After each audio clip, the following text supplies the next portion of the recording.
you don't just give them a discount code when they enter in your store. Like that's maybe a little bit further into the conversation when you realize, oh, they're really hooked to it, but they just need that last little bit of a tweak to get there. Well, then you might offer a discount code. Hey everyone, this is Nazar Akil from Max Pro. Hi, I'm Linda. And I'm Paul. And we're 11 Pebbles. Hi, this is Lopa Vandermersch from Rasa. And you're listening. And you are listening to the E-Comm Show.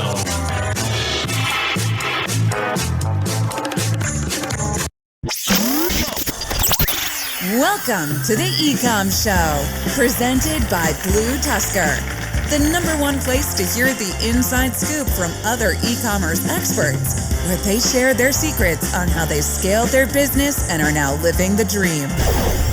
Now, here is your host, Andrew Maff. Hello, everyone, and welcome to another episode of the E-Comm Show. I'm your host, Andrew Maff, and today I am joined by the amazing Emil Kristensen, who is the CMO of Drip and also the original founder of Sleeknote. Emil, how you doing? You ready for a good show? Yeah, I'm so ready. Thank you for having me, Andrew. Yeah, not a problem. Super excited to have you on the show. Love chatting with, some of the bigger vendors in the space. It's always very interesting to kind of hear what things look like from your perspective. But let's do the normal thing and pretend that no one knows anything about you or Drip or Sleeknote or anything like that. And why don't you tell us a little bit about your background and go from there? Yeah, sure.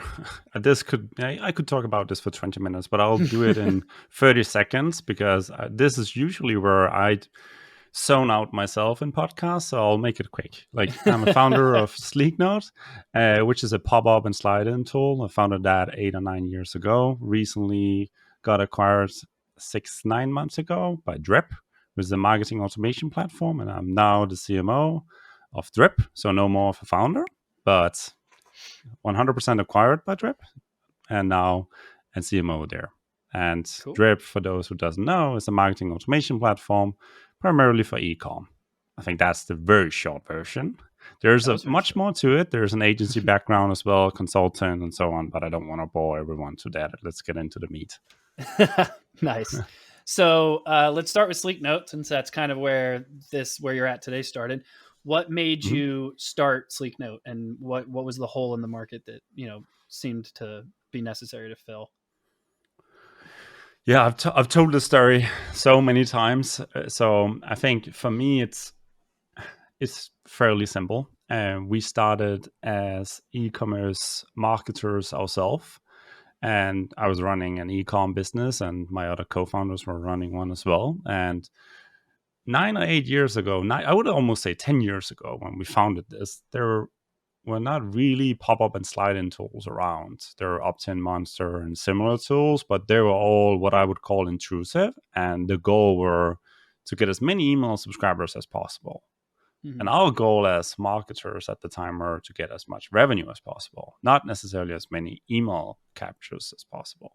So we wanted to make sure that our e-commerce sites were keeping the conversion rates. And again, this is early days, so you were testing like black and yellow buttons at the time. But we wanted to make sure that we didn't lose the conversion rates and didn't see a drop in the conversion rate by adding a pop-up or a slide-in to the site, because it's very intrusive. So we changed the mindset of pop-up and slide-ins and made a tool there ourselves. We hard-coded in the beginning. That was less intrusive with a teaser in the bottom. We invented that. We're the first one to get that with a teaser in the bottom. So you can click on that teaser and it would pop up afterwards. So it would slide in. Now everyone has that. And that's fine. That makes at least that kind of rebrand. We were trying to rebrand, or still are trying to rebrand pop-up and slide into being something that you got to make them relevant for the visitors and stop making those freaking accidents and with a 10% discount code when they're about to leave. But they've been on the site for 20 minutes, and then when they're about to leave, you offer them something. Like, make them more personalized and make them non-intrusive. That was the goal. That's the story behind Sleeknote, and that's what Drip bought into, and is also in the e-com space. And Drip also have a long history there, but I'm not the one that should talk about the Drip history, since I'm also fairly new, like 6 months in. But I would say they've been back and forward with their vision as well. First for B2B, now for e-com, 100%, and focusing on all the features and everything around e-com, because that's the space that we truly believe in. And all leadership members today, to some extent, had some kind of touch to e-com at some point in their career. Yeah. So it definitely makes sense why Drip obviously would have acquired you. So from Drip's standpoint, the one thing I know I wanted to ask, especially, in this market, there's a ton of other platforms out there that are all email marketing platforms for e-commerce sellers. I couldn't even count them all if I went off on them right now. What would you say is kind of the big differentiator for Drip versus, everyone else? That's a good question, because 2 years ago, 3 years ago, it would have been enough to say we're for e-com only. Today, there's probably 20, 30, 50, if not 100 of those for e-com that's with marketing automation, with different layers to them and complexity. And some are moving up market, some are moving to VSPs, SMBs, whatever not. Like, there's so many of them. Like, I even made a competitor metric. It's one of the first things when I joined, and it's like, I can't see a logo here. That's a problem. Because there's so many logos, and I can't see our own because there's so many of them. So do we decide to play a different game? Do we go up? Do we go down? Do we go right as to being right as more e-com, or left, which being more, MailChimp for everyone, and just have the click up of the marketing automation with being for everyone, and having, multiple solutions that might not be 100%, but there's something there that can replace multiple apps.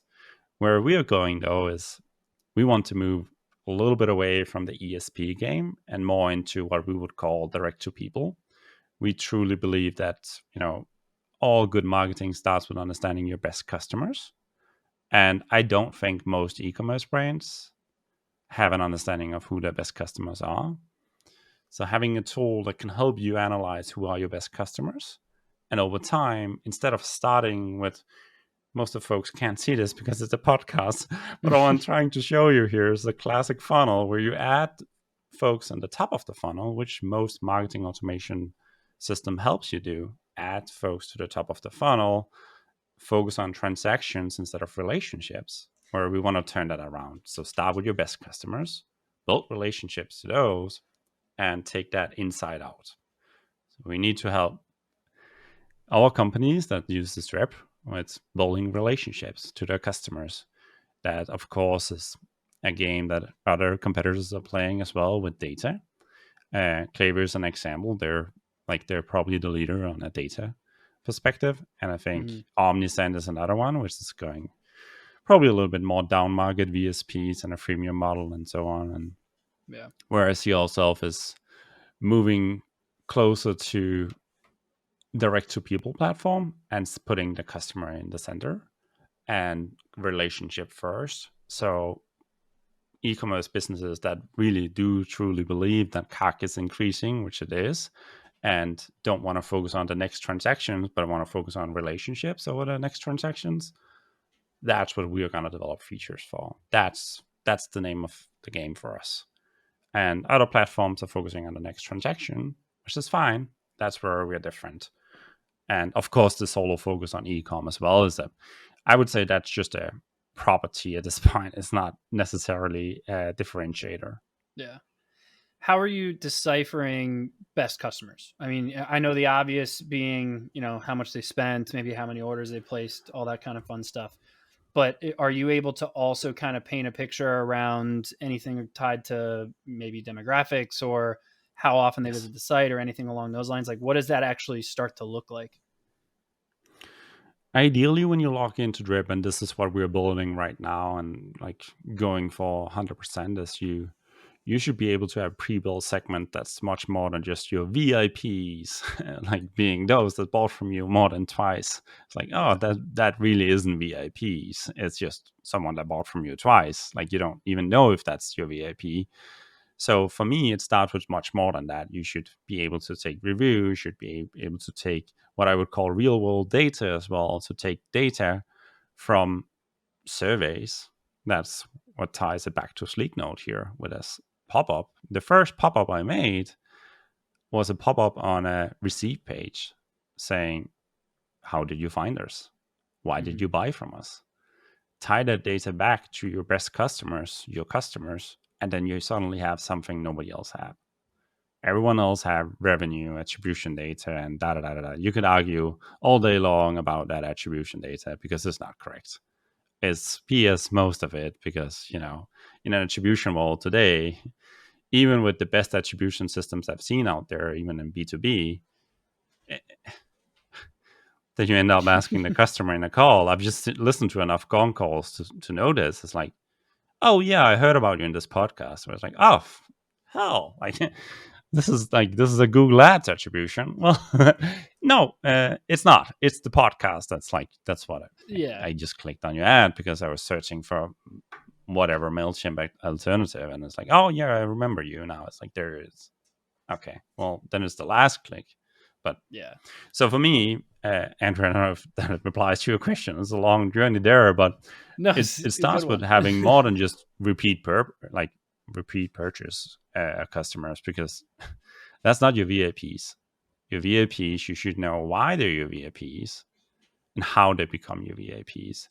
And that's taking maybe a kind of a topic out of a popular playbook right now in B2B, self-attributed revenue and those kind of plays.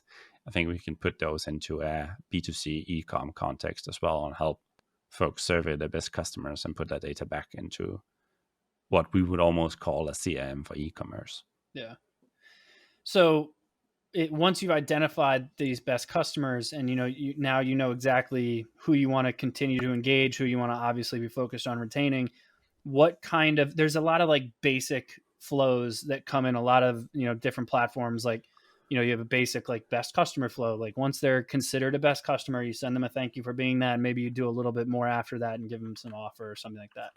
But what kind of automations are you showing as like best practices for making sure those best customers stay best customers? Oh, I think there's so many to it, but top of mind for me, some of the automations, and in general, like I would love to take the automation conversation, but I think the bigger conversation for most e-com brands, if we look at our data, like 62% of our customers that fits into our ICP doesn't even have an automation activated. So like I would love to take the automation conversation. Yeah, that's scary, that's right? The easy part. And that's the very easy part. But for most folks, for most companies, it just starts with stop sending those blast campaigns.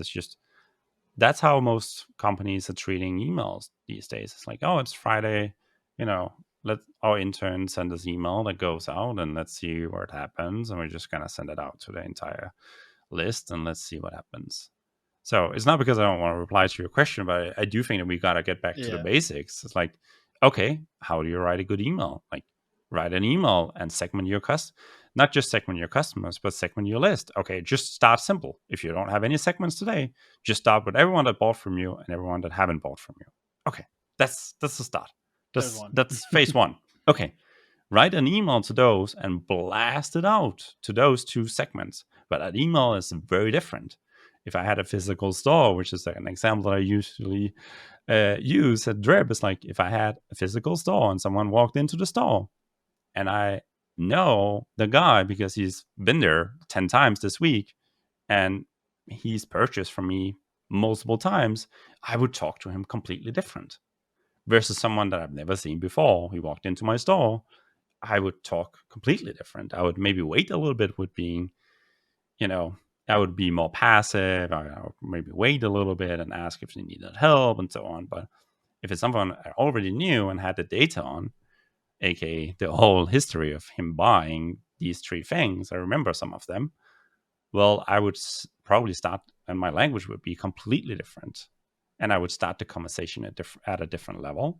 So I think I would treat automation the same way. And that's what we, in most cases, say to e-commerce businesses. Is like, because this is the question that we get often. It's like, which automation should I start with? Well, first of all, you should start with treating email different. Start with just simple segmentation. Like, I'm aware most marketing automations will do the pre-segmented list for you, but start there. Okay, start there. Write different emails to those. Put them into a framework. Put them into the dead simplest framework in the world.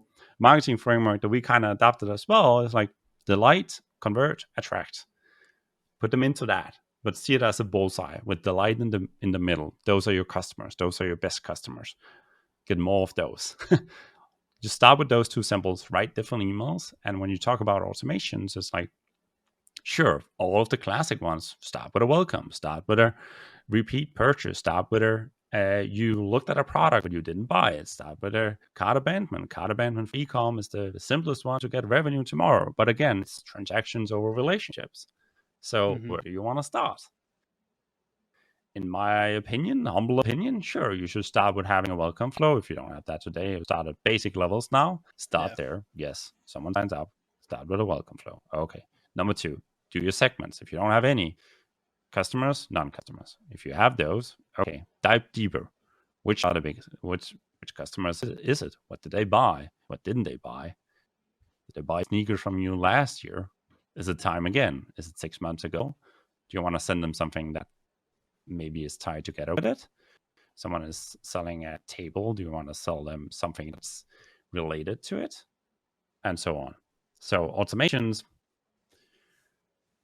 I get to talk about automation, but I just see most folks are just misunderstanding automations as being the first thing. I think when you cover the basics of automations, which most companies haven't, from there it starts with how you're writing your email campaigns, and then automate more advanced automations afterwards. We can dive that way. We could dive into more advanced automation if you want to, but I do think we'll lose like 95% of everyone that's listening to it. And this is no offense, but it's like, I just don't see it on most accounts. Yeah. Well, that's a very good point. I tend to be, even when we first get into an account, most of the time we see the basics are set up. They use the basic template that came with the email, and it's more of a checking a box than it is actually creating something that might actually, resonate with the audience, which is, to me, email marketing has been claimed as one of the best strategies specifically for e-commerce, but in digital marketing period, for years. Everyone thought it was going to die. Everyone thinks it's always going to die. It never dies. It's the one thing that everyone has to have, mainly because every platform, you even need them just to sign into a platform. So to not have a strong focus on email is always just mind-blowing to me, that it's not one of the first things that, some of these e-commerce sellers don't at least put some kind of effort behind. But you had mentioned before too, around, obvious segmentation and just basic automations. What about from a traditional like campaign newsletter standpoint? I'm going to assume that you're going to say the same thing, which is stop doing one email to your entire list. Yes. Segment it out, change the copy. What's your theories around that? And then A/B testing some of those things as well. Okay, so the first thing is, for me, email in general is that it's a one-to-one media. Like that's why it's a medium that we invented. So I can write you an email, Andrew. It's like you reply to it. Mm-hmm. Most marketers treat it as, this is a revenue machine for me. Here's my products. Go buy from me. It's like, try and treat it as that one-to-one medium instead. So we, in most cases, treat like the customers that we get to work closely with is like, treat it as almost if you want to reply to this email, and you would change the entire mindset, because you don't just send one email with all of your products that's now on, I don't know, offer this week, and then next week it's the same fucking offer. Sorry, my language here, but then it's another one. There's another one, and another one, and another one. Like, treat it as a campaign.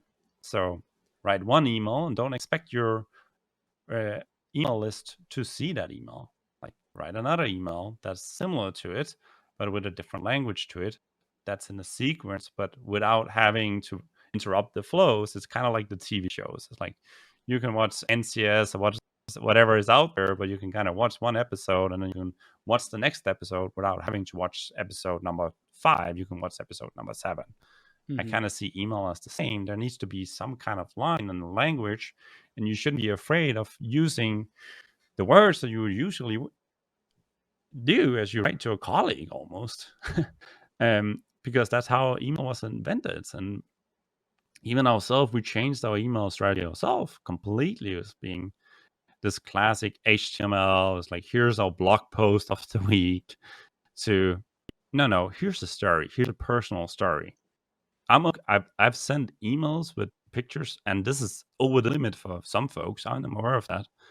I've sent emails with a picture of my son holding up a book that we wrote, and said, like, he was really disappointed because there wasn't a lot of pictures in it, but I think this book is for you, to a marketer. This is to B2B enterprise-ish companies. They're getting it, and the response was much wilder than just a picture of the book. And, some don't like it, sure, but 95% loved it. And it's the same with every marketing thing that you do. It's like, if there's not 5% that doesn't like what you do, maybe you're not taking a big enough a bet. That would be my opinion.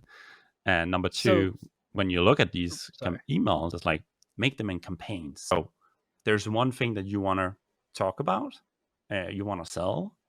Okay. If again, going back to the physical store, it's like, you don't go and like give them a 10% discount code when they walk into the store, right? You start talking about the product. You start talking about the different niches and the different features of the product and why you should have this product and so on.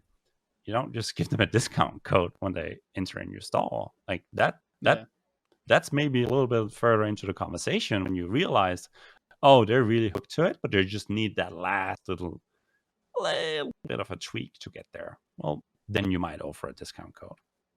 Yeah.